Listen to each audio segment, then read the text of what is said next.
1회 관훈초대석 제2부를 시작하겠습니다. 어제 임채정 제17대 국회의장에 이어 오늘은 김영호 제18대 국회의장님을 모시고 시작하겠습니다. 어제도 말씀드린 바 있지만 저희 클럽은 올해부터 관훈초대석을 신설했습니다. 다양한 분야에서 활약하고 계시는 화제 인물을 초청해 그분들의 소중한 경험과 생각을 듣고 공유해주는 취지입니다. 초청인을 대상으로 인사청문회 하듯이 공세적 질문을 하는 관훈토론와는 달리 부드러운 분위기 속에서 초청인의 고견을 듣고 질문하는 형식으로 회의를 진행하려 합니다. 초청인의 발표가 끝나면 대표 출연자로 나오신 두 분께서 먼저 질문을 하고 이후에 청중석에도 질문의 기회를 드리겠습니다. 청중석에는 서면이 아닌 즉석 구두 질문을 받겠습니다마는 초대석의 취지에 어긋나거나 부적절한 내용에 대해서는 사회자가 적절한 권한을 행사하겠습니다. 많은 협조를 바랍니다. 그러면 오늘 초대석 손님으로 나오신 김영호 제18대 의장님을 소개해 드리겠습니다. 김 의장님은 잘 아시다시피 동아일보 기자 출신으로 강영훈 국무총리의 정무비서관으로 관계에 들어가 활동하시다가 제14대 국회의원 선거에서 신한국당 후보로 부산 영도에서 첫 배지를 다셨습니다.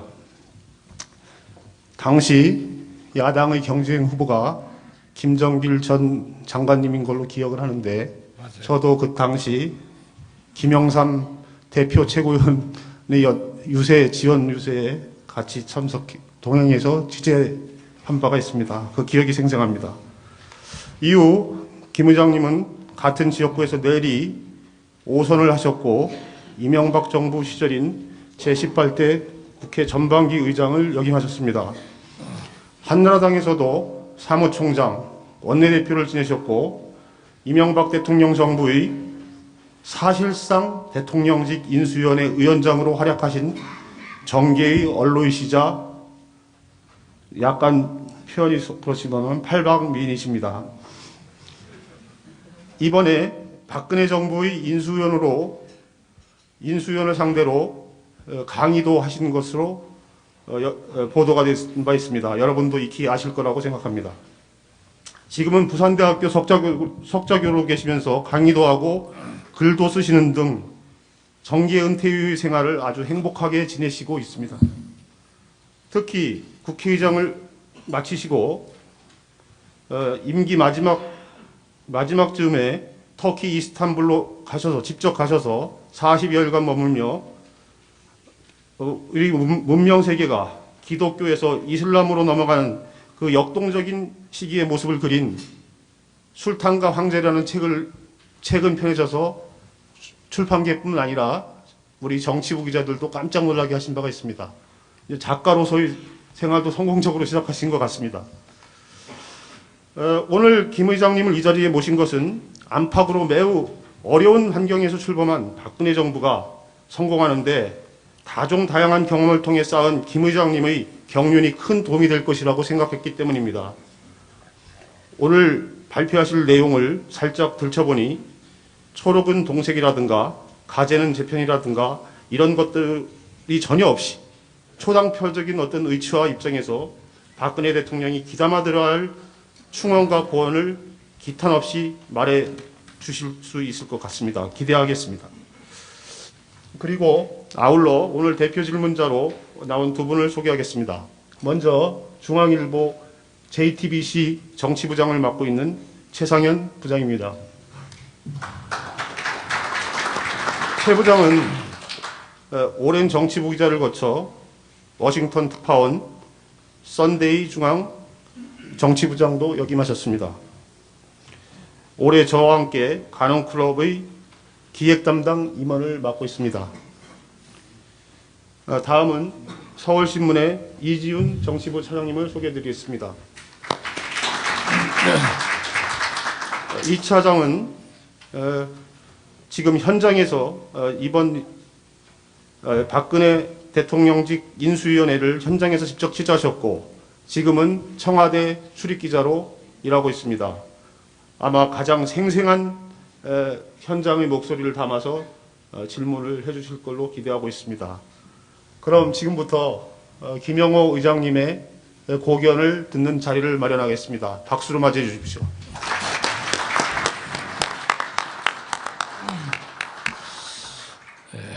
김영호입니다.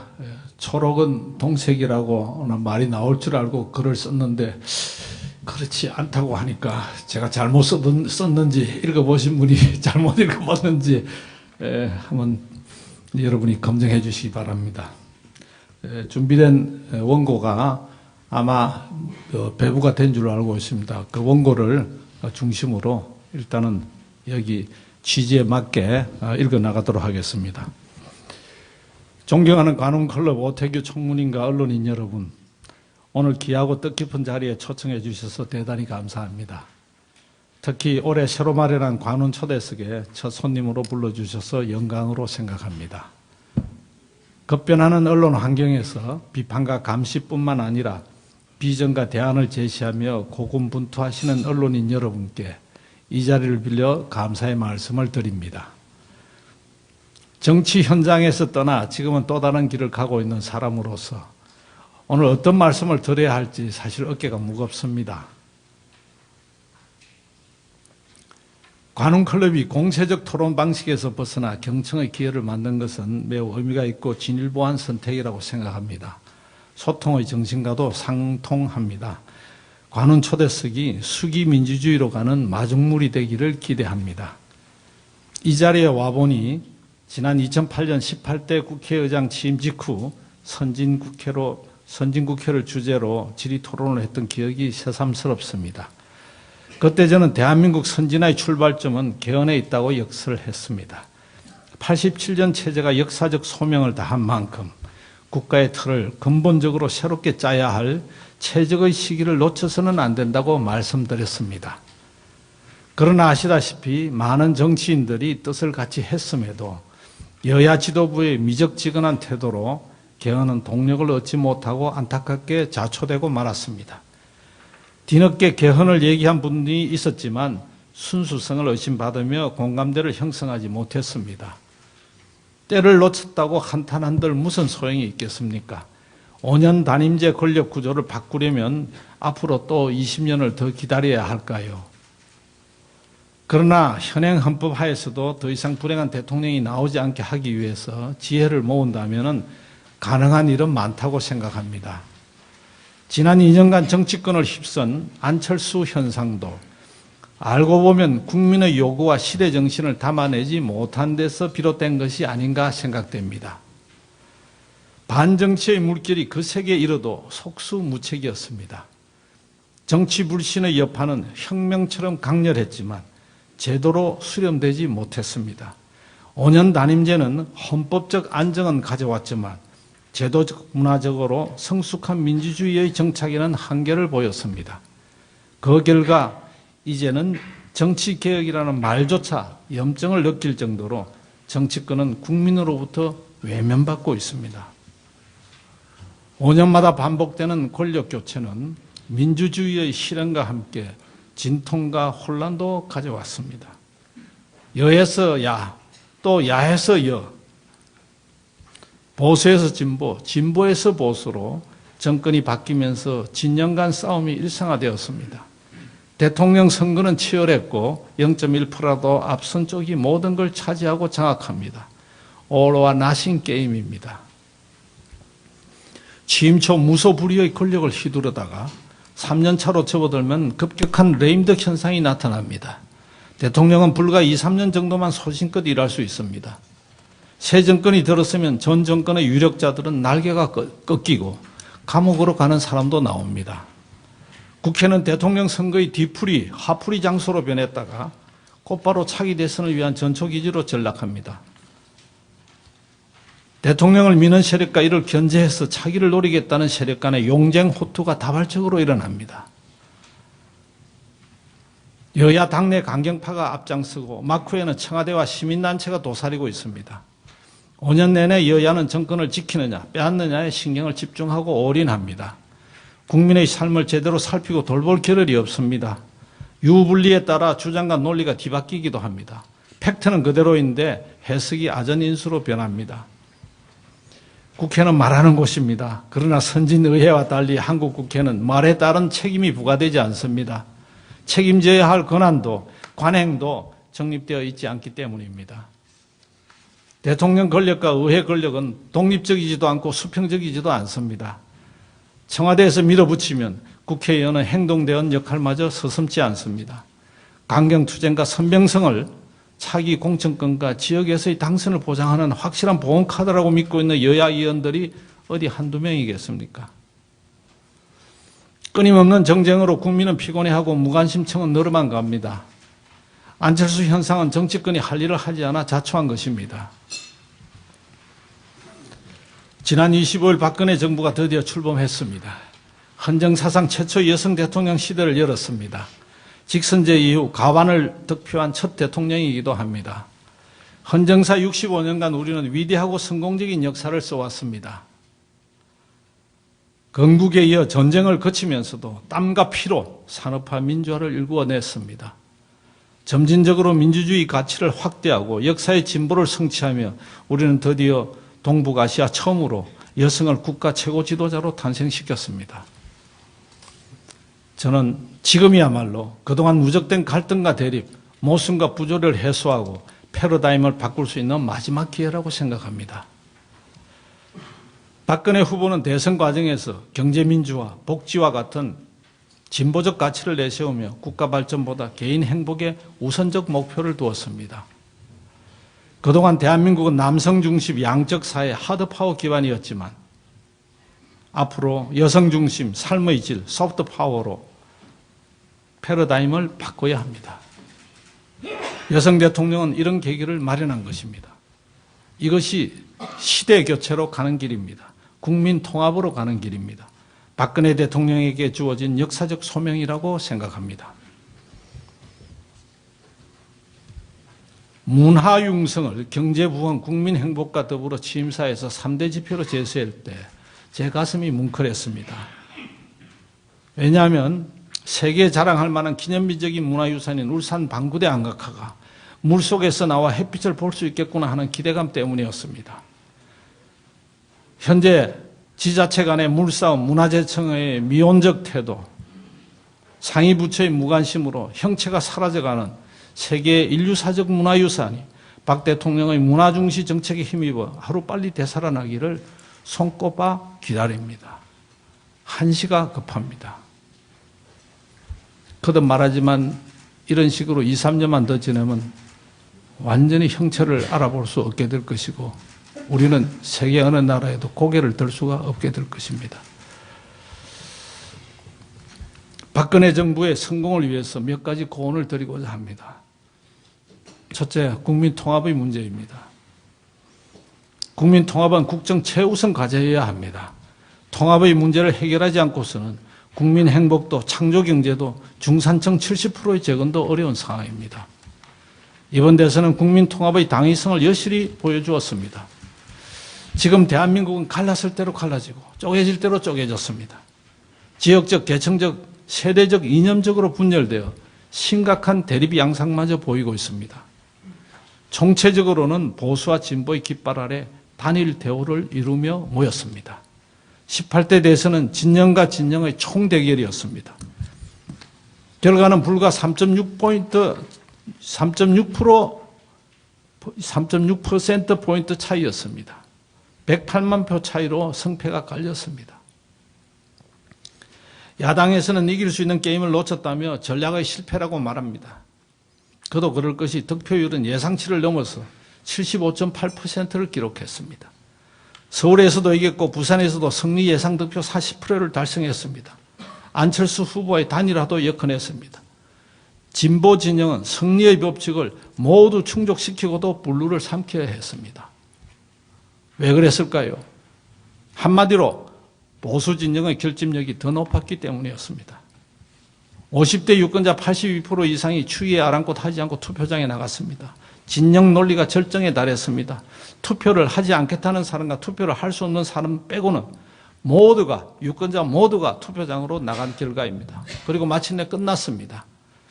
화라산처럼 분출했던 그 뜨거운 용암은 지표면 아래로 잠복했습니다. 이기는 게임을 짓다고 생각할 때 갈등과 반목의 상처는 더욱 깊어집니다. 외상 후 극심한 스트레스 장애를 앓게 됩니다.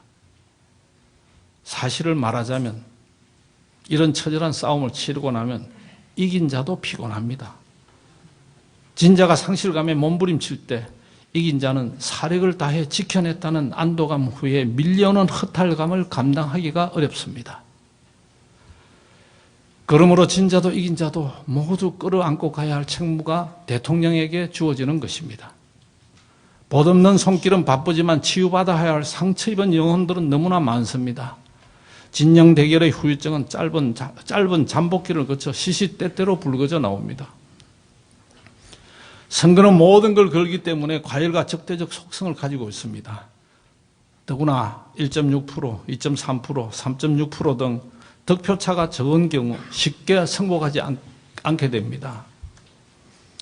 산업화 세력과 민주화 세력, 영호남과 충청권 등 지역 간 갈등, 5060과 2030 간 세대 간의 대립, 양극화로 인한 계층 갈등, 정규직과 비정규직의 대립 등 균열의 축이 점점 많아지고 넓어지고 있습니다. 치유하기 힘들 정도로 양분된 모습입니다. 더 이상은 안 됩니다. 근곤일척의 진영 대결은 이것으로 끝내야 합니다. 3.6%포인트. 진자는 반대 세력을 모두 끌어모았지만 이만큼의 차이를 극복할 수 없다는 점을 인정해야 합니다. 이긴 자 역시 온갖 노력을 다했지만 근소한 차이로밖에 이길 수 없다는 사실을 알아야 합니다. 하마터면 질 뻔했다는 사실도 깨달아야 합니다. 5년 후 다시 이런 식의 대결이 펼쳐진다면 성패는 설령 바뀔 수 있을지라도 나라는 결단나고 맙니다. 이제 이런 악순환의 고리를 끊고 대화의, 대타협, 대통합의 길로 나가야 합니다. 방법은 어디에서 찾아야 할까요? 먼저 여건이 변해야 합니다. 할 말이 많겠지만 먼저 손부터 내미십시오. 여러분은 어엿한 성자입니다. 성자가 아량을 베풀어도 패자는 선뜻 화답하지 않는 것이 세상사입니다. 박근혜 정부는 48%의 국민을 최대한 포용해야 합니다. 아픈 마음을 달래주고 멍든 가슴을 어루만져 주어야 합니다. 그런데 선거에서 이긴 지 석 달째로 접어들었건만 피부에 와닿는 그런 노력이 별로 보이지 않습니다. 정부 조직이 늦어져서 모든 것이 지지부진하다고요. 그 늦추어진 책임 또한 성자 쪽에 있습니다. 신구 정권 교체 기간이 너무 깁니다. 이렇게 국정 공백 상태가 길었던 적은 일찍이 없었습니다. 차기 국정원장은 누가 될지 하마평에 오르는 사람조차 없습니다. 5년 후 새로운 정권이 들어선다면 그 최우선 과제는 인수위 구성이 아니라 새 정부를 이끌 조각위원회 구성이 먼저 되어야 할 것 같습니다. 아무튼 대통령 직속으로 가장 상위 개념의 국민 대통합위원회를 설치해야 합니다. 대립과 갈등 관계에 있는 대표자들을 불러 대화에부터 시작해야 합니다. 삼고초려가 아니라 그 이상의 노력을 기울여야 합니다. 대통합은 대화야 대타협의 결과입니다. 진정성을 가지고 성과에 연연치 말고 최소 공배수부터 찾아내면 머지않아 최대 공약수도 발견하게 될 것입니다. 대통령이 회의를 직접 주재하고 그들의 의견을 경청하면 사회적 대타협도 불가능하지는 않을 것입니다. 여성의 리더십, 따뜻한 모성애가 필요한 시점입니다. 대탕평 인사는 대통합을 위한 전제 조건입니다. 특히 장차관 인사는 탕평의 메시지입니다. 성시경 같은 말이 더 이상 나와서는 결코 안 됩니다. 이명박 정부는 고소영 강부자 인사의 폐해로 지난 5년 내내 국민의 비판을 받았습니다. 지역, 세대, 이념 간 갈등을 가장 빠르게 치유하고 통합할 수 있는 방법은 탕평 인사라는 사실을 다시금 명심해야 할 것입니다. 통상적으로 정권 출범기에는 언론도 호의적이고 국민들로부터 가장 높은 지지율을 받는 법인데 그렇지 못한 것은 인사 문제가 매끄럽지 못했기 때문입니다. 두 번째로는 외교안보 문제입니다. 박근혜 정부는 안보 위기 속에서 출범했습니다. 북한은 지난 12일 3차 핵실험을 단행하면서 박근혜 정부의 위기관리 능력을 시험하려고 합니다. 북한의 핵무기는 우리의 군사적, 경제적, 기술적 우위를 한순간에 무력화시켜버립니다. 정말 딜레마가 아닐 수 없습니다. 북한을 상대로 한 협상은 지난한 일이고 성과를 기대하기도 어렵습니다. 그렇다고 핵무기를 우리 머리 위에 이고 살 수도 없고 북한을 상대 안 할 수도 없는 노릇입니다. 지난 20년간 4대 정권에 걸쳐 북핵 포기를 위한 다양한 방책과 수단을 강구해 왔지만 결과적으로 우리의 북핵 대응 정책은 실패로 끝났습니다. 꾸준히 대화를 유도하면서 핵 폐기를 설득하는 노력을 포기할 수는 없습니다. 그러나 실효성 있는 제재 방안도 병행해야 합니다. 무엇보다 북핵이 위협이 되지 않을 정도로 강력한 핵 억제력, 군사적 능력을 갖추는 것이 필요합니다. 이것이 어렵다면 핵 균형론도 배제하지 말아야 합니다. 북핵은 우리의 생존이 달려있는 문제이기 때문입니다. 한반도 신뢰 프로세스에 대한 세심한 검토와 준비도 필요합니다. 평화를 원하거든 전쟁을 준비하라고 했습니다. 세계사를 돌이켜봐도 평화는 구걸한다고 얻어지는 게 아니었습니다. 스스로 지킬 힘이 있을 때만 비로소 진정한 평화를 이룰 수 있습니다. 예견하건대 북한이 만약 또다시 4차 핵실험을 강행한다면 그때는 동북아의 핵무장 도미노 현상을 피할 수 없게 됩니다. 동북아의 핵 경쟁 체제는 지역 균형과 안정을 단숨에 무너뜨릴 것입니다. 이것이야말로 중국이 가장 원하지 않는 상황이라는 것을 중국 정부도 분명히 인식해야 할 것입니다. 한반도 안보 환경에서 4강 외교는 어느 때보다도 시급하고 중요한 현안입니다. 북핵이 현실화된 만큼 한미동맹을 더욱 강화하여 한미 원자력 협정 개정 등과 같은 것을 이끌어내야 합니다. 아울러 중국과 신뢰를 공고히 하여 북한을 압박하고 북핵을 내려놓도록 외교적 역량을 모아야 합니다. 국수주의로 회귀하는 일본에 대해서도 냉철히 이성으로 대처하여 동북아 평화에 흔들림이 없게 해야 합니다. 4강 외교는 통일의 기반을 조성하는 국가 전략이라 하겠습니다. 세 번째로 경제와 복지 문제입니다. 뭐니 해도 먹고 사는 문제가 중요합니다. 지속 가능한 복지를 추진하려면 재원이 필요하고 이를 위해서는 성장을 해야 하는 선순환 구조를 마련해야 합니다. 이제 일자리 창출과 경제 성장은 종전의 방식으로는 한계에 부딪혔습니다. 성장 잠재력은 계속 추락하고 있습니다. 고용 없는 성장이나 낙수 효과 없는 대기업 정책으로는 더 이상 성과를 기대하기 어렵습니다. 새로운 동력이 필요한데 박 대통령은 이를 창조 경제로 제시했습니다.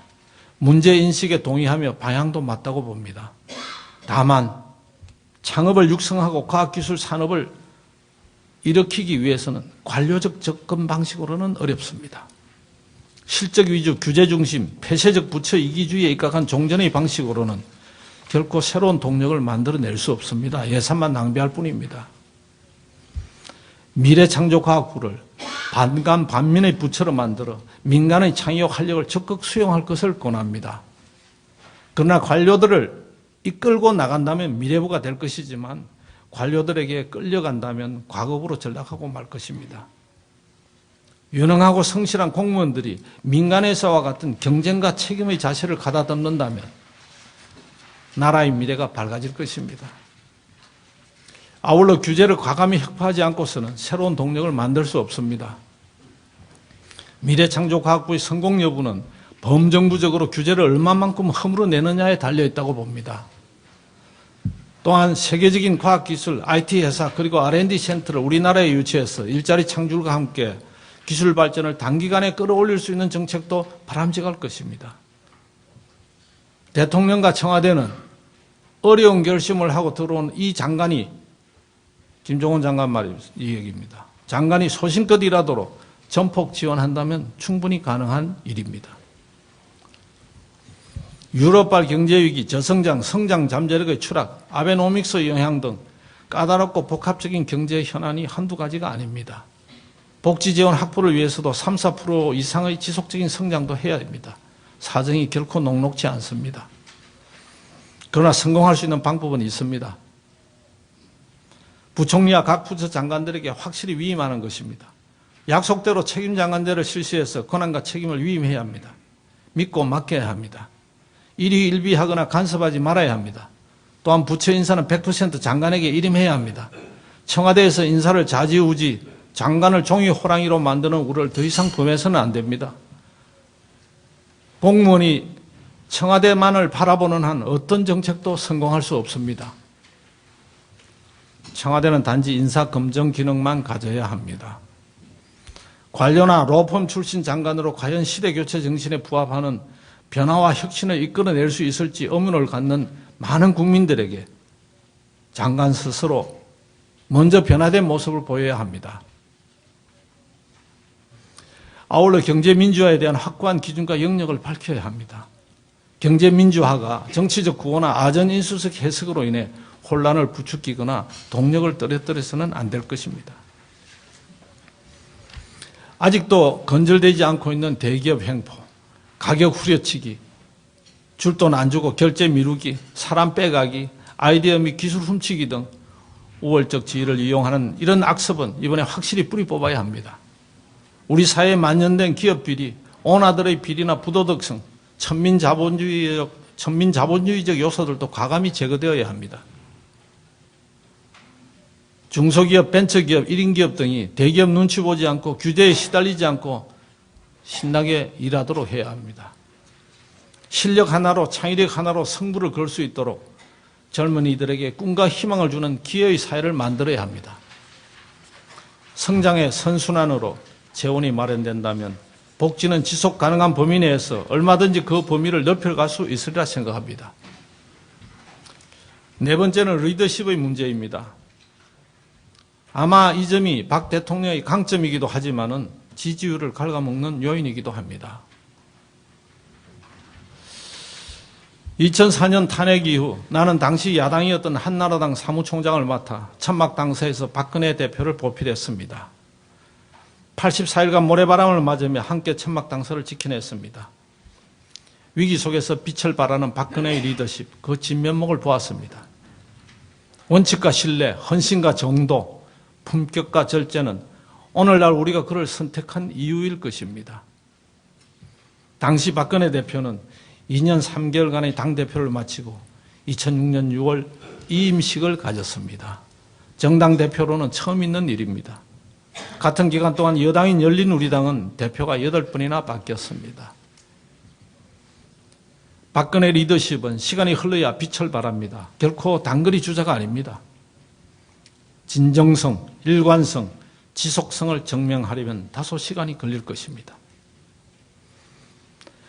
그러나 출범 전에 이미 밀봉인이 불통의 인식을 심어서 안타깝기 그지없습니다. 소통의 리더십을 확보할 수 있도록 청와대가 발벗고 나서야 합니다. 청와대라는 최고의 참모 기능이 상호 유기적으로 작동하지 못하고 상명하복식, 위계서열식으로 움직이고 할 말 못하고 눈치 보기나 한다면 다른 조직들은 볼 것도 없습니다. 정말 이렇게 되지 않기를 간곡히 기다립니다. 어떤 리더든 부족한 점이 있기 마련입니다.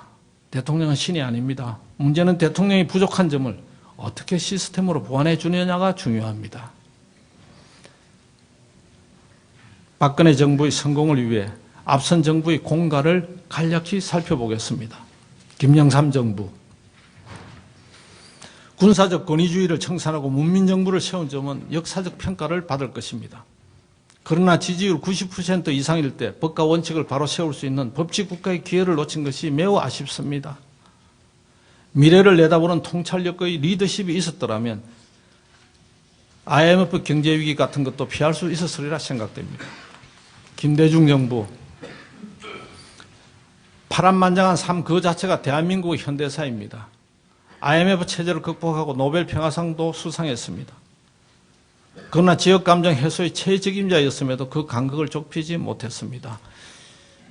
피해자가 가해자를 용서하고 포용하는 감동적인 리더십을 좀 더 발휘했더라면 하는 여운이 남습니다. 노무현 정부, 권위주의 타파, 한미 FTA 체결 등은 긍정적으로 평가할 수 있을 것입니다. 비주류도 권력을 잡으면 주류가 됩니다. 탈권위적 리더십으로 주류를 확장하고 무책임성에서 탈피했더라면 정권의 생명은 더 길었을 것입니다. 대한민국 주류 사회가 반성하고 거듭나는 계기를 마련할 수 있었는데 그 기회를 놓치고 말았습니다. 이명박 정부, 국내외 평가가 엇갈리는 것 같습니다. 해외에서는 참으로 일만이 했고 국가의 위상을 높였다고 긍정적으로 평가합니다. 그러나 국내에서는 일한 만큼 후한 평가를 받지 못하고 있습니다. 정치는 프로세스의 예술인데 이를 무시하고 결과만 중시한 탓입니다. 소통 부족으로 여러 차례 위기를 맞았습니다. 이처럼 지난 정권들은 공과가 함께 존재합니다. 공도 과도 모두 우리의 소중한 자산입니다. 공은 공대로 개성 발전시켜야 하고 과는 반면교사로 삼아야겠습니다. 청와대는 대통령의 성공을 위해 국민과의 소통, 국회와의 소통, 행정부와의 소통을 원활히 보좌할 수 있는 시스템을 보완해야 할 것입니다.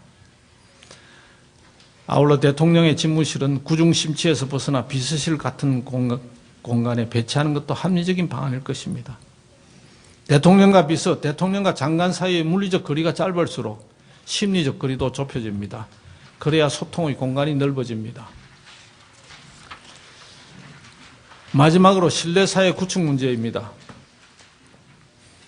공자는 국가가 마지막까지 지켜야 할 가치를 믿음이라 했습니다.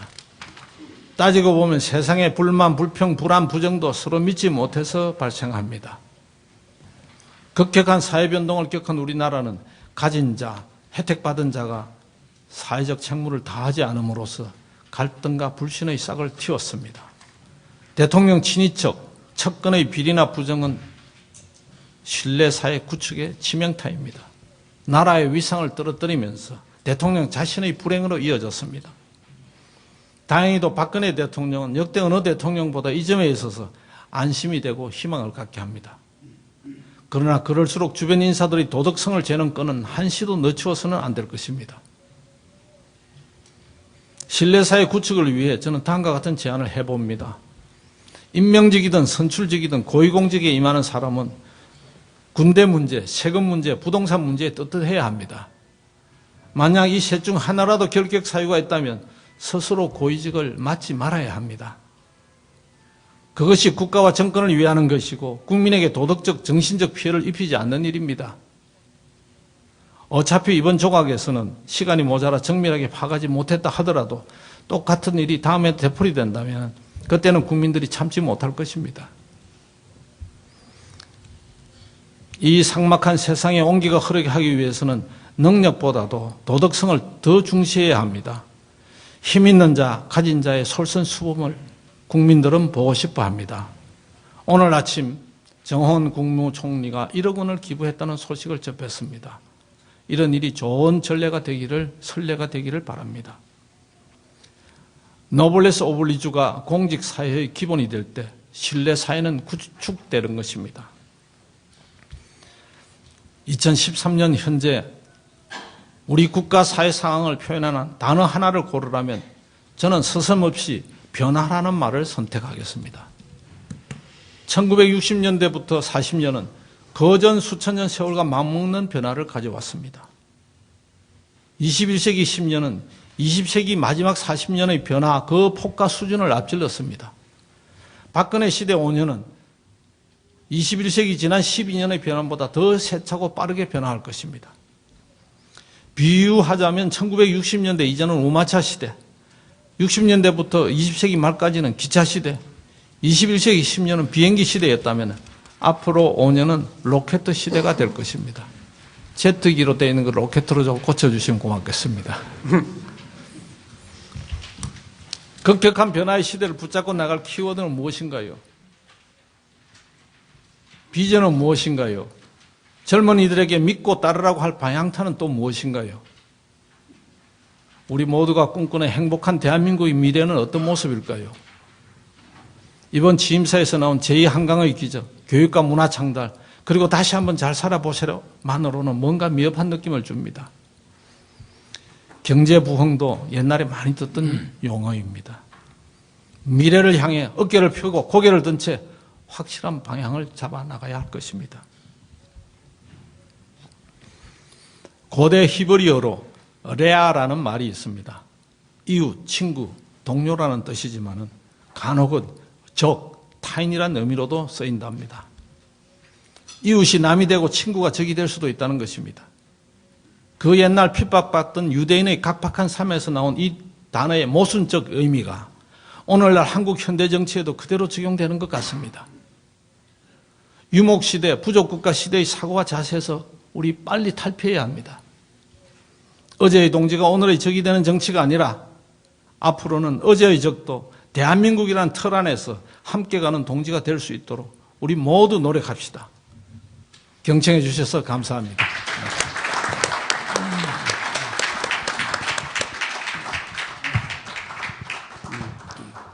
여기 계신 분들이 우렁찬 박수를 치는 거에 값질 만큼 명연설이었다고 생각합니다. 어제도 임채정 의원님도 상당히 그 초당파적인 입장에서 뭐 야당의 어떤 입장이 묻어나긴 했지만 상당히 좋은 연설을 해주셨고, 오늘 김영호 의장님께서도 동서고국 정치와 문화, 역사를 넘나들면서 우리가 꼭 본받아야 할 얘기를 많이 해주셨습니다. 저는 어제와 오늘의 이런 자리가 앞으로 한국 사회에서 어떤 초당파적인 어떤 움직임, 초당파적인 문제 해결 방안을 조금이라도 만드는데 밑돌이 됐으면 좋겠습니다. 오늘 김 의장께서 말씀하신 여러 내용 중에서도 국민 통합을 위해서 대통령직 속에 가장 상위의 국민 대통합위원회를 만들자라든가, 신뢰 회복 구축을 위해서 군대 문제, 세금 문제, 부동산 문제가 있는 분들은 스스로 공직에서 공직을 맡지 않아야 된다든가, 이런 식의 문제는 바로 채용할 수 있는 어떤 문제 제기가 아닌가 이렇게 생각이 듭니다. 그러면은 먼저 최상현 부장님한테 몇 가지 질문 기회를 드리겠습니다. 말씀 잘 들었습니다, 의장님. 이제 막 출범한 새 정부를 향해서 덕담과 격려는 물론 따끔한 충고도 해주셨습니다. 사실 박근혜 정부가 풀어야 할 어려운 문제가 뭐 한두 가지가 아닙니다. 지금 말씀하신 대로 국민 통합, 북한 핵, 경제 복지 뭐 이런 시급하고 중차대한 문제가 이제 줄을 지어 서 있습니다. 의장님께서는 이 중에서도 국민 통합이 국정의 지금 최우선 과제고 통합을 위해서는 탕평 인사가 필수적이다 이렇게 말씀을 하셨습니다. 그러면서도 박근혜 대통령의 최근 내각과 청와대 인선이 탕평 인사로 보기 어렵다는 또 취지의 평가도 해주셨습니다. 그렇다면 왜 이런 인선이 이렇게 이루어졌을까요? 우선 새 정부의 인사를, 조각을 어떻게 평가하십니까?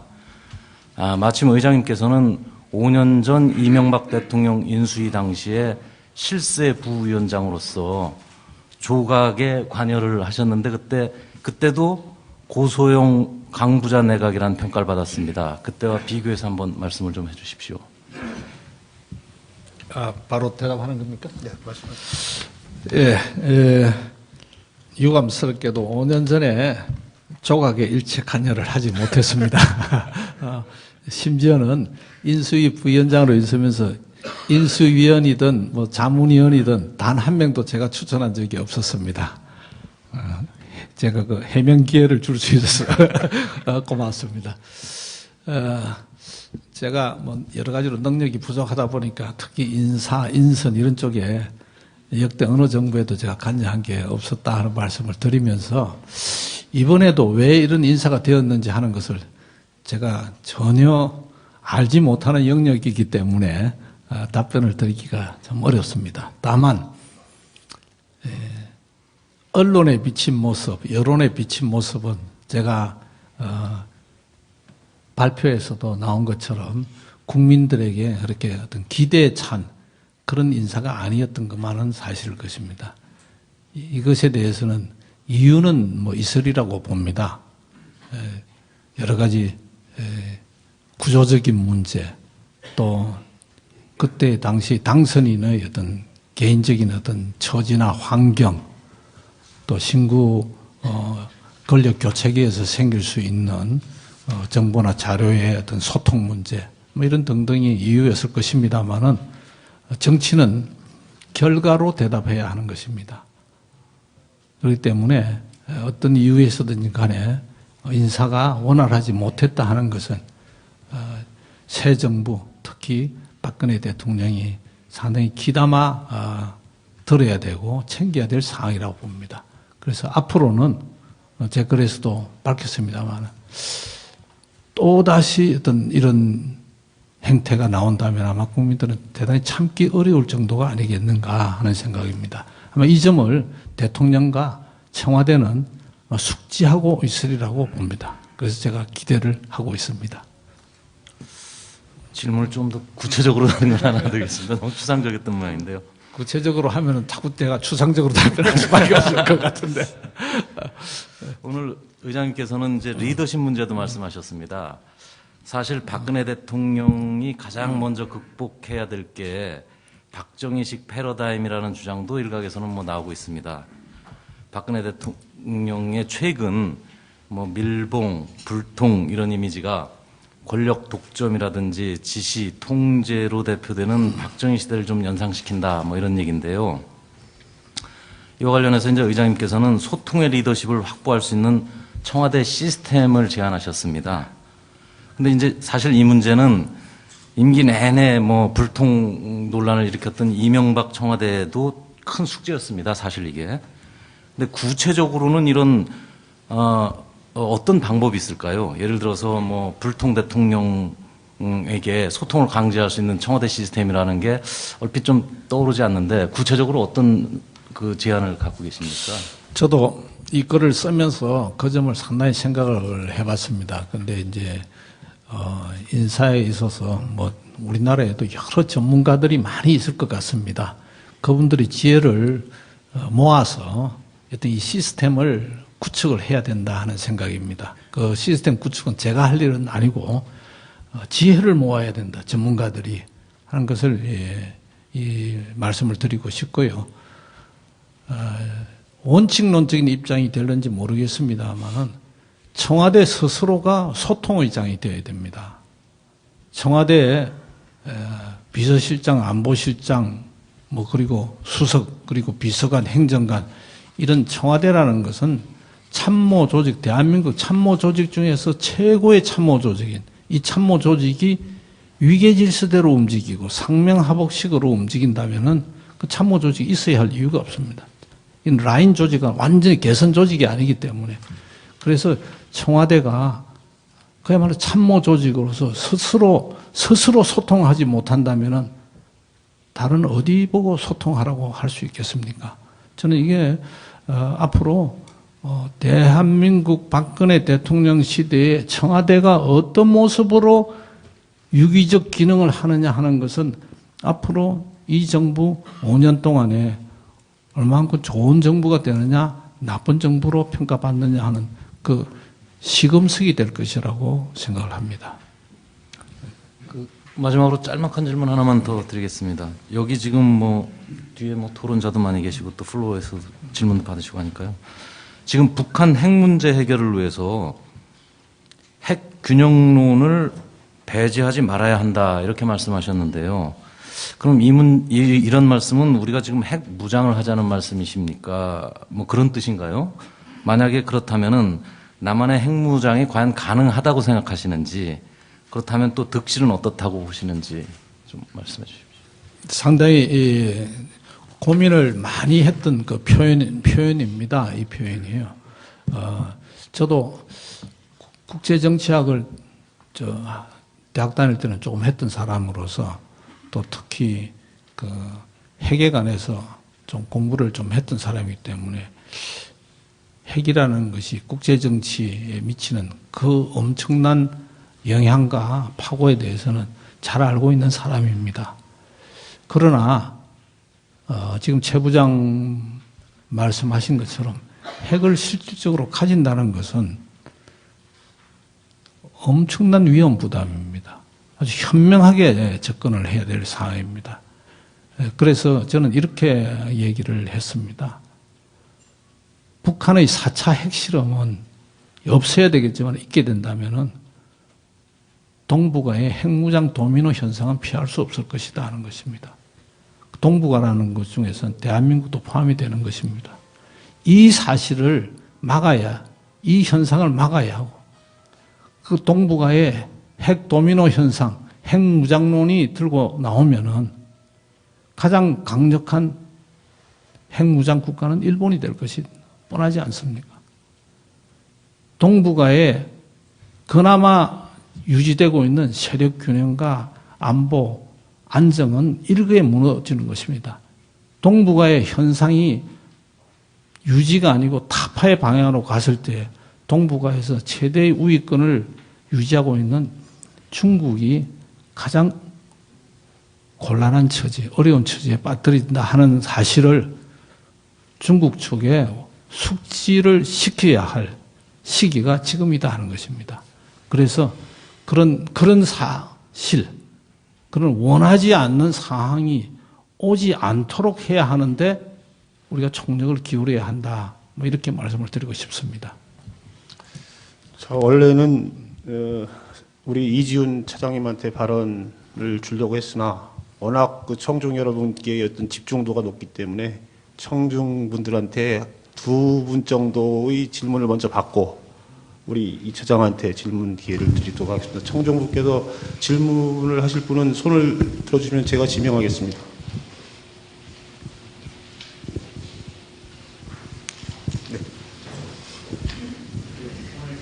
의장님이 말씀하시면서 박근혜 정부 전에 김영삼부터 이명박 정부까지의 평가를 해주셨습니다. 예, 제 의문은 김영삼 정부가 그 세계화를 하면서 준비 안 된 세계화를 해서 나라가 부도가 났습니다. 근데 거기에 대해서 위기를 피할 수 있었다고 이제 이렇게 좋게 말씀하셨는데 그 문제점하고 두 번째 그 이어서 김대중 정부는 그 많은 기업들을 팔아먹었는데 살기 위해서 그런데 그 당시에 서울대 그 금융학하는 정원찬 교수가 국가 기관산업은 팔면 안 된다. 그리고 또 주식 관계도 제한돼야 한다 할 때도 그걸 안 해가지고 결국은 우리가 경제가 그때부터 시작된 것이 지금 양극화를 만들고 우리 경제가 지금 모순이 온 거거든요. 여기에 대해서 평가는 어떻게 보시는지 묻고 세 번째, 김대중 대통령이 노벨상을 지금 평가하셨는데 노벨상 탄 사유를 보면은 첫째가 민주화, 우리가 모두가 인정합니다. 두 번째, 이웃나라, 특히 일본과 가까워야 했다.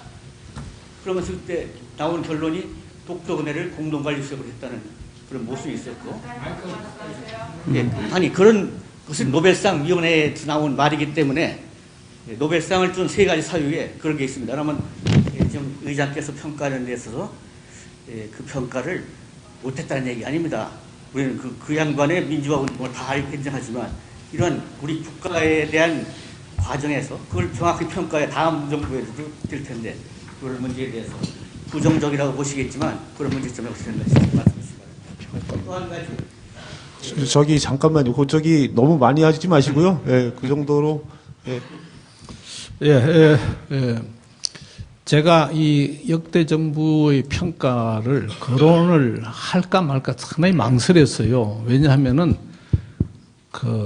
단 몇 줄로 그 정권의 공갈을 평가한다는 것은 이건 지극히 위험한 것이거든요. 그래서 할까 말까 망설이다가 그래도 이 정부를 위해서, 새 정부를 위해서 조금이라도 도움이 되지 않을까 해서 몇 줄을 했더니 역시 선생님한테 딱 걸리고 말았네요. 예, 지금 말씀하신 것도 이제 길게 쓰자면은 다 언급이 되겠죠. 뭐 제가 제 얘기를 끝까지 고수하겠다는 뜻은 아닙니다만은 김영삼 정부 같은 경우에 그 참 좋았던 기회에 조금 국가 경영 철학이라든지 안목이라든지 이런 것과 그 실행 수단이 함께 갔었으면 하는 그런 아쉬움에서 말씀을 드렸던 것이고, 김대중 대통령이 노벨상 받은 것은 제가 그 문장을 제가 읽으면서도 이 자칫하면 오해할 수 있겠구나. IMF를 극복했다고 노벨상을 받은 것이 아니고 IMF도 극복했고 또 노벨 평화상 또 별도 이유죠. 지금 말씀하신 뭐 여러 가지 특히 그 평화 아니겠습니까? 평화 체제 뭐 이런 것입니다. 그래서 그런 데 대한 그 평가는 모두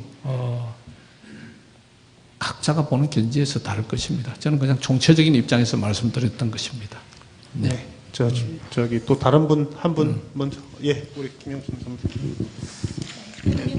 네. 좀 뭐 저기 그래도 그 성함을 좀 말씀하시는 게 좋을 것 같은데요. 네, 저는 김영신입니다. 저 언론계에서 있었던 최후의 직함은 연합뉴스의 출판국장이었습니다. 반갑습니다. 방금 대통령 직속의 최상위 개념으로 국민대통합위원회가 설치돼야 한다고 말씀하셨습니다. 저도 그 의견에 정말 적극 공감하고 있습니다. 현재도 MB정부 하에서 지난 2009년 12월에 출범한 사회통합위원회가 있습니다. 그런데 그 모든 업무를 3월 말로 종결을 하고 폐지되는 것으로 알고 있습니다. 당초 출범 시 2009년에는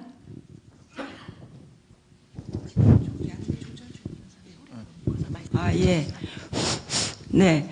당시 그 출범할 당시에는 한국은 OECD 국가, 그 당시에는 OECD가 28개 국가였는데요. 우리나라가 전 세계 세 번째로 갈등이 많은 국가였습니다. 현재 OECD 국가는 34개국이지만 아직 그 조사는 아직 없으니까 좀 나아졌는지 알 수는 없겠지만요.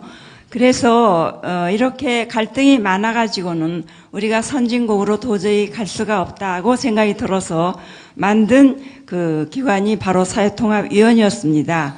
그래서 작년까지 전국의 16개 시도에 그 지역협의회까지 모두 조직해서 완결을 보았습니다.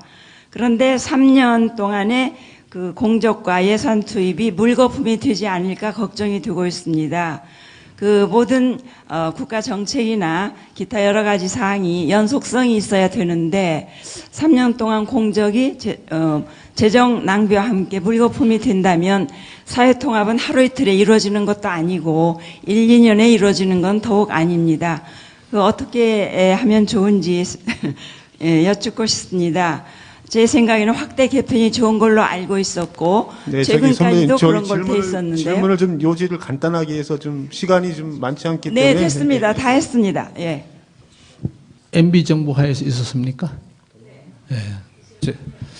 제가 MB 정부 인수위원회에 있었던 사람이 제대로 인지를 못하는 걸로 봐서 사회통합위원회가 국민들한테 큰 인식을 못 줬던 거 아닌가. 저만 그런 생각을 하는지 잘 모르겠습니다만은 그래서 제가 주장하는 것이 국민대통합위원회를 청와대의 최상위 계급 대통령 직속으로 두어야 한다 하는 것입니다. 참 어려운 과제죠. 아까 OECD에서 말씀하셨는데요. 참 우리가 이 갈등이 제가 본문에서도 강조했습니다만 우리 사회가 이렇게 이 갈등 구조가 심각한 나라가 그렇게 많지 않은 것 같아요. 물론 경제적으로 발전하면 발전할수록 그 상대적 박탈감 등등 해서 갈등이 분출이 됩니다만은 우리는 이 치유하려는 노력을 조금 덜한 것 같아요. 거기에는 정치인들이 부추긴 측면도 있지요. 갈등을 부추겨야 당선해서 쉬우니까. 그러나 정부에서 이 장기적인 안목과 철학적인 어떤 그 내용을 가지고 했었으면 훨씬 해소가 많이 되었을 것 같은 아쉬움이 듭니다. 그래서 제가 사회통합위원회가 역할을 했던 것도 다 인수를 하겠죠. 새 정부에서 국민통합위원회가 생긴다면 당연히 뭐 다 통합이니까요. 그러나 이거 참 쉽지 않습니다. 쉽지 않기 때문에 해당자들을 삼고초려가 아니라 막 그 이상 찾아가서 모셔와야 되고, 그리고 큰 거부터 다루려고 하면은 아마 아무것도 안 될 겁니다.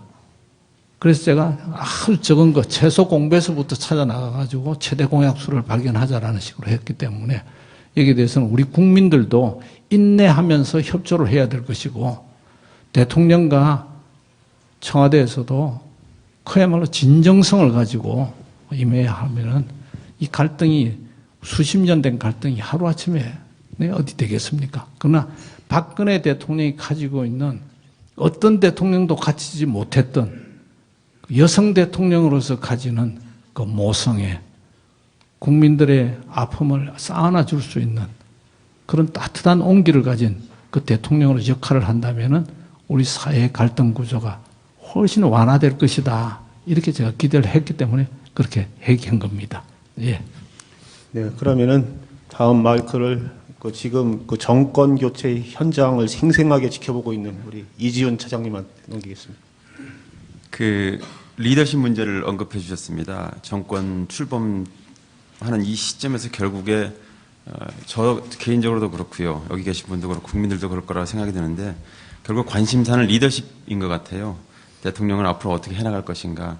그 정치인으로서의 리더십과 대통령이 되고 난 뒤에 리더십이 우리가 관찰한 바로는 많이 달라지기도 하고 다른 양태를 보이는 경우는 많이 있기 때문에 그렇죠.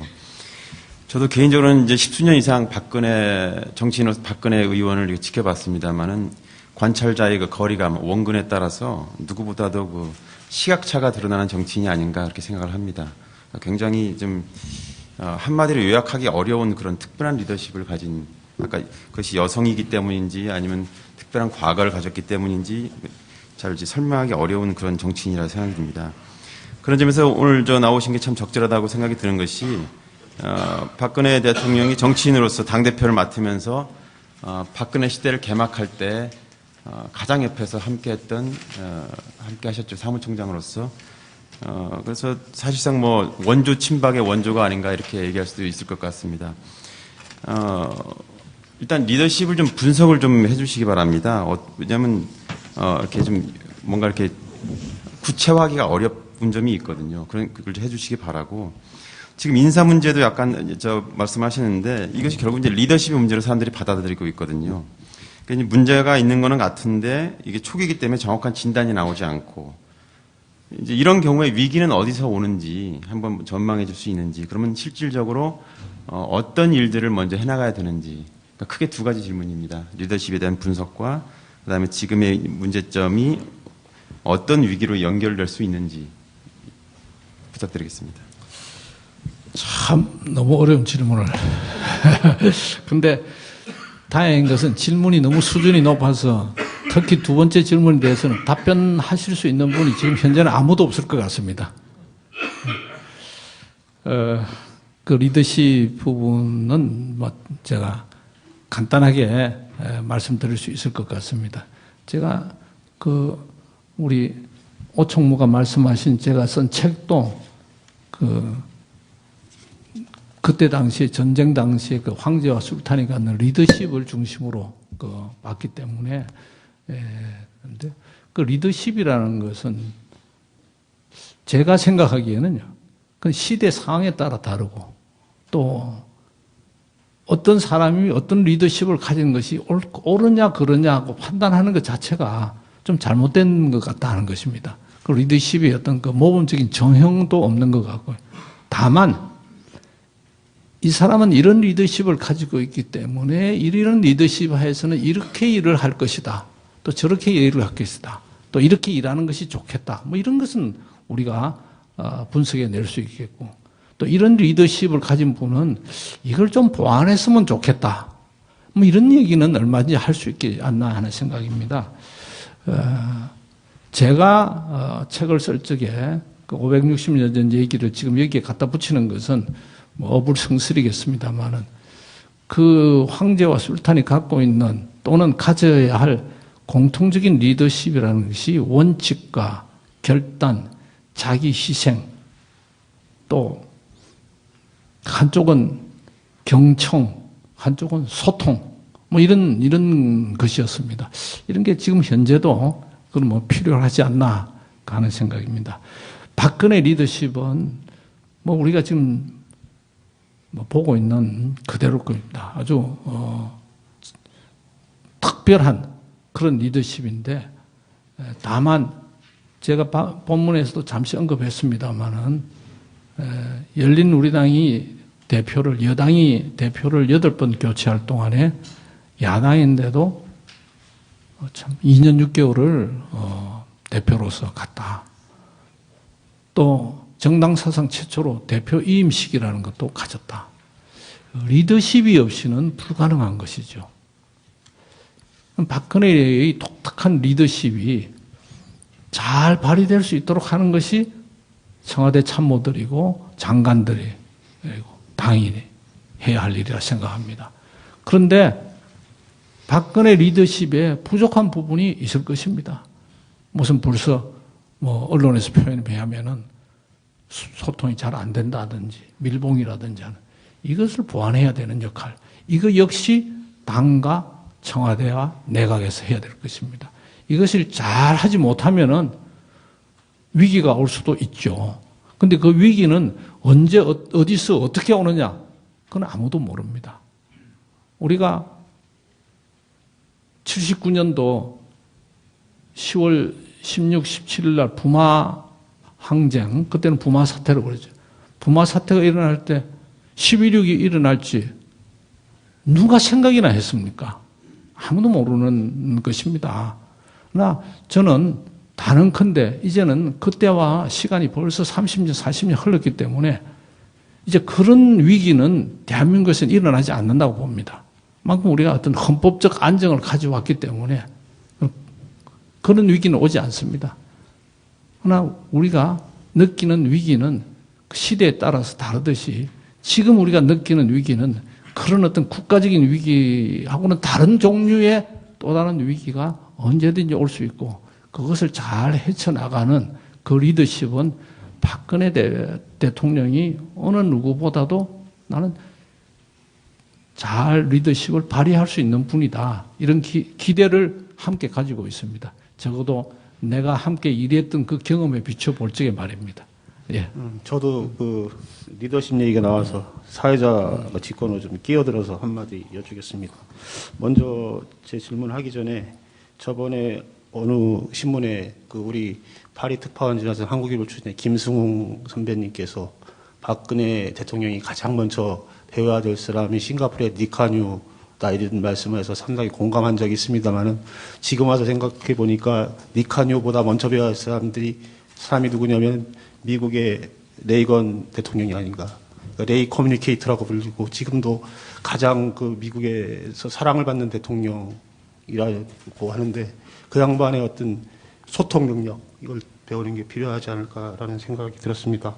제가 저 묻고 싶은 질문은 지금 뭐 의장님께서 말씀하셨지만 박근혜 리더십은 좀 시간이 걸린다. 발효되는데 숙성 기간이 필요하다. 이렇게 말씀하셨는데 단거리 선수가 아니다. 그럼 중거리 선수인가 마라톤 선수가 잘 모르겠는데 저희들 사실 대통령 리더십이 보통 일반적으로 5년 단임제에서 3년 이후는 거의 발휘돼도 별로 힘을 못 쓰는 걸로 되어 있거든요. 제가 이 글을 읽으면서 박근혜 리더십이 3년 이후에 발휘되면 어떡하나 이런 걱정을. 저기 의장님이 보실 때는 박근혜 리더십의 최소 숙성 기간이 몇 개월이나 되는지 한번 간단하게 말씀해 주십시오. 리더십은 지금 이미 발휘가 되었고 발휘되고 있는 중이죠. 인수위가 그 다른 어떤 인수위보다도 좀 조용한 인수위, 침묵 일변도의 인수위였던 것도 보이지 않는 리더십이 작용했기 때문에 그런 거 아닌가, 역으로 보면은. 이미 박근혜 리더십은 아주 위력을 지금 떨치고 있습니다. 다만, 보완을 해야 되는 부분. 어떤 개인이 다, 능력이 다 많다 하더라도 부족한 점이 있기 때문에 박근혜 리더십을 보완해 나가는 장치를 구축하는 데는 지금 현재의 시스템으로 봐서는 시간이 좀 걸릴 것 같다 하는 그런 의미입니다.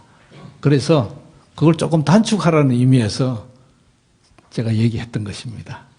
네, 답변이 됐는지 모르겠네요. 예, 이제 2차장.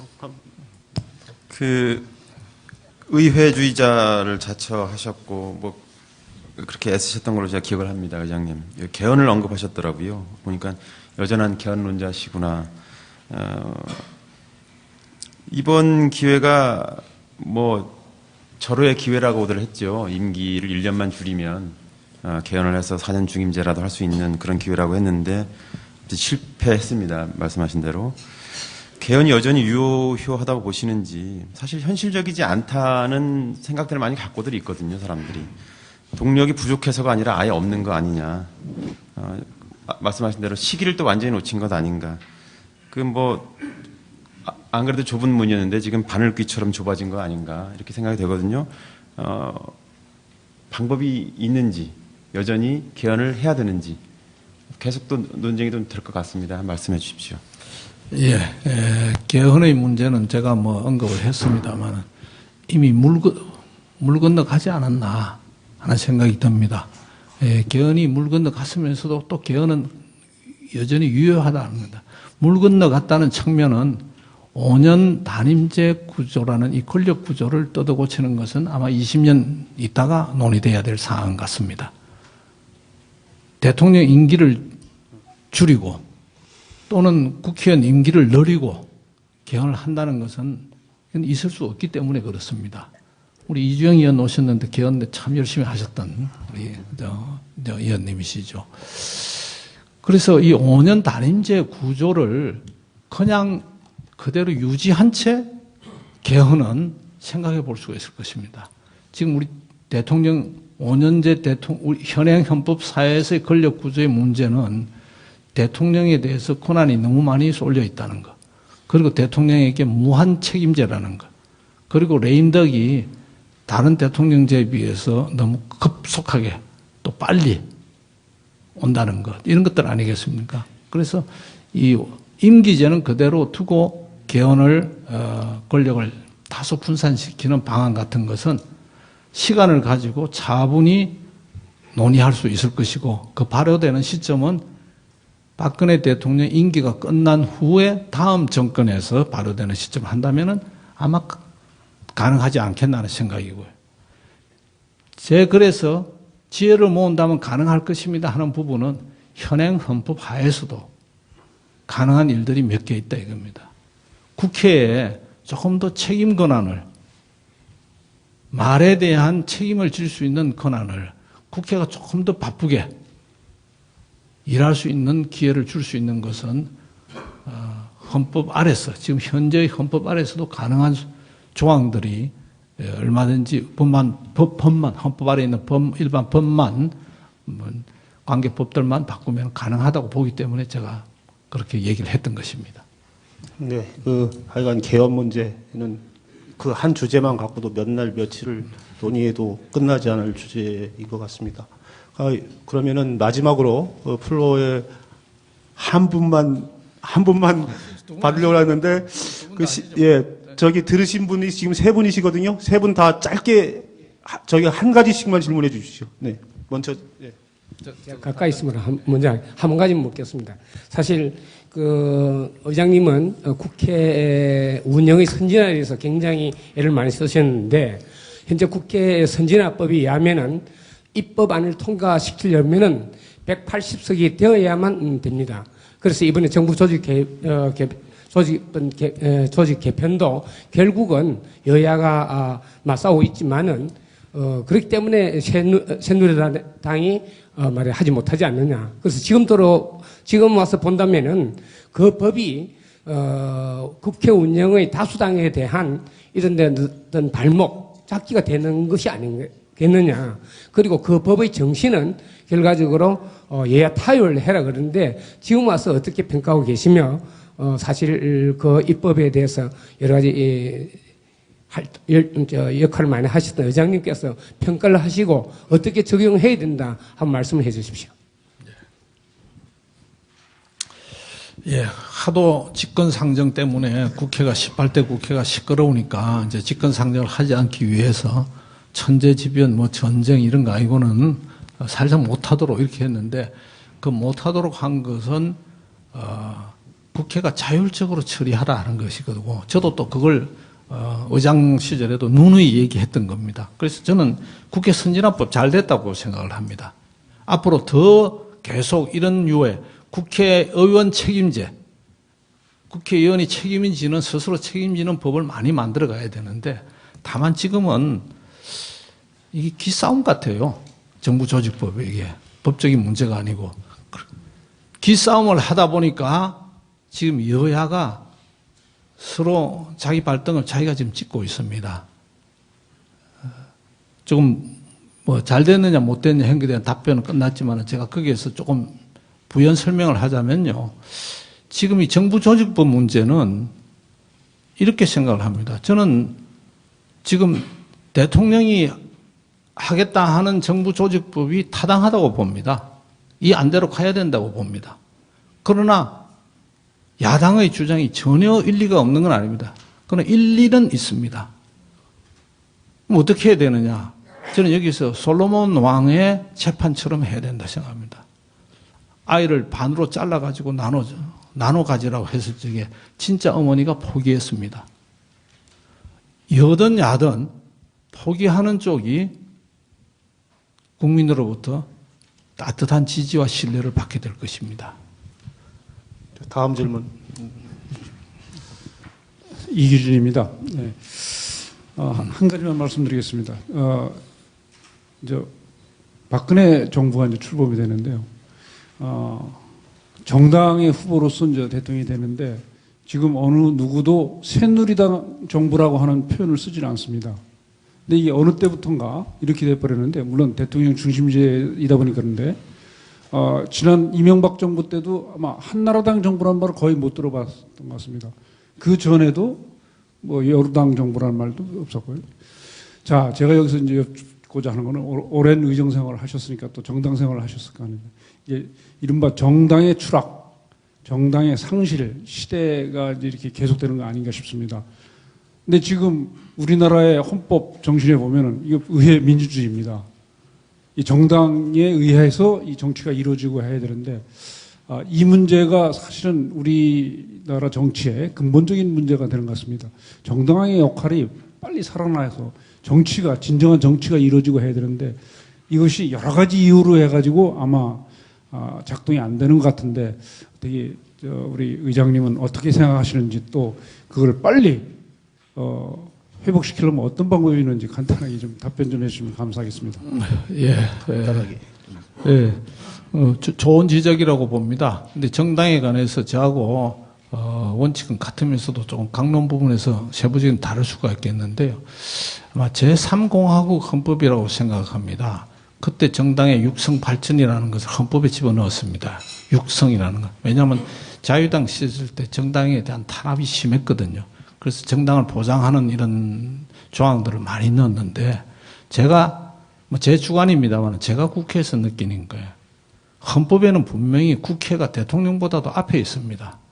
의회 민주주의 이렇게 돼 있는데, 국회는 청와대의 눈치도 봐야 되지만은 정당의 발목을 잡혀가지고 국회의원이 헌법기관으로서 전혀 역할을 하지 못합니다. 지금 정당의 위기라고 하셨지만은 정당이 공룡처럼 비대하기 때문에 정당이 제 역할을 못하고 국민의 어떤 삶의 질과 아픔을 긁어주지 못하기 때문에 안철수 효상 같은 것이 일어난다 입니다. 저는 미국의 정당이 100점짜리는 아니지만은 대통령제에서는 미국의 정당 같은 정당이 필요하다 입니다. 원내 정당 중심으로 하고 이쪽 정당이라는 것은 털만 있으면 됩니다. 우리처럼 뭐 대표 있고 뭐 최고위원 있고 무슨 뭐 부대표 있고 사무총장 있고 이런 식으로 해가지고 헌법기관 국회의원 한 사람 한 사람이 당론에 얽매여서 꼼짝달싹 못하게 하면은 정당 무용론이 자칫 나오게 되는 것이죠. 그래서 이번 참에 대한민국이 이제 정당의 육성이 아니고 정당의 민주화, 의회 민주주의가 확립되기 위해서 정당의 역할, 정당을 새로 해 가야 됩니다. 힘 있는 정당이 아니고 국회가 잘 돌아갈 수 있도록 보조 역할을 하는 정당으로 가야 된다 하는 말씀을 드리고 싶네요. 자, 마지막 질문 짧게 좀 해주십시오. 네. 얘기가 들리나? 네. 돼요? 대한언론인의 주필을 맡고 있는 문명호입니다. 사실은 김 의장님이나 저나 통합에서 오래 같이 근무를 했기 때문에 질문을 안 하려고 했는데 그냥 이것도 질문이 하나가 될 게다 싶어서. 감사합니다. 네. 근데 뭐 어려운 질문은 아닌 것 같은데 또 어떻게 보면 어려운 색다른 질문입니다. 박근혜 대통령께서는 지금 영부근이 안 계세요. 그래서 이게 걱정이다 이게. 예를 들면 어느 대통령께서 그만두시면서 얘기한 것처럼 거긴 정말 강산이단 말이에요. 옛날에 최규하 대통령은 비서관한테 웬 그 소나무 소리가 저렇게 세냐 하면서까지 얘기를 하셨다는 얘기를 제가 들었는데, 야간에 그 퍼스트 레이디의 역할이 상당히 중요하다는 것은 제가 워싱턴에서 5년 동안 백악관을 출입하면서 제가 잘 봤던 사실입니다. 제 질문은 영부원께서 안 계신데 9시 이후에 근무 시간 이후에 대화 상대가 없는 것이 이게 대단히 좀 조금 걱정된다. 이게 좀 가족 간의 대화가 있어야 좀 마음도 풀고 그런데 어린 진돗개 2마리 가족은 도저히 그게 될 것 같지도 않고, 그래서 이것이 첫째 질문은 아무 가족도 없고 그런데 이것이 그 국정 수행에 어떤 좀 영향을 미칠 수 있지 않을까 하는 걱정. 또 하나는 정신적으로 psychologically 좀 안 좋지 않을까 하는 그런 걱정이 돼가지고 의장께서는 이걸 어떻게 생각하시는지. 왜냐하면 제일 오랫동안 같이 근무를 하셨기 때문에 그것도 극복하실 수 있는 의장 말씀대로 리더십이 더 강한지, 이걸 또 그럼 어떻게 좀 백성으로서 어떻게 해드렸으면 좋을는지, 보완을 어떻게 해야 되는지. 예, 고맙습니다. 두 가지입니다. 예, 예.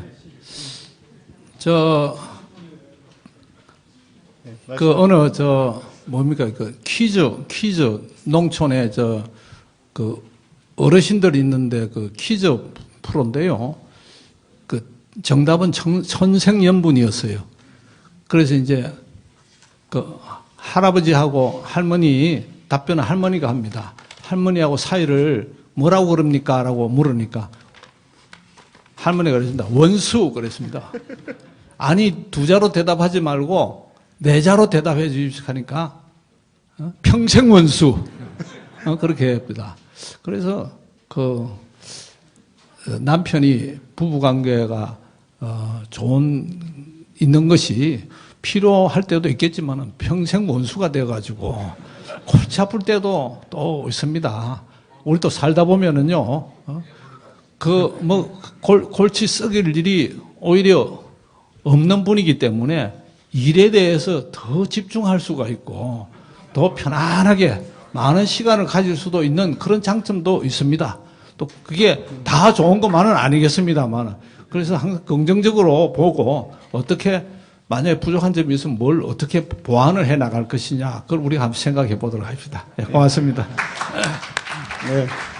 네, 오늘 처음부터 끝까지 상당히 그 무거운 주제임에도 불구하고 상당히 우리들의 귀를 즐겁게 한 대화였던 것 같습니다. 서로 격조 있는 연설과 품위 있는 질문들 모두 다 수고하셨습니다. 오늘 이것으로 관훈 초대석 마치겠습니다. 네, 감사합니다.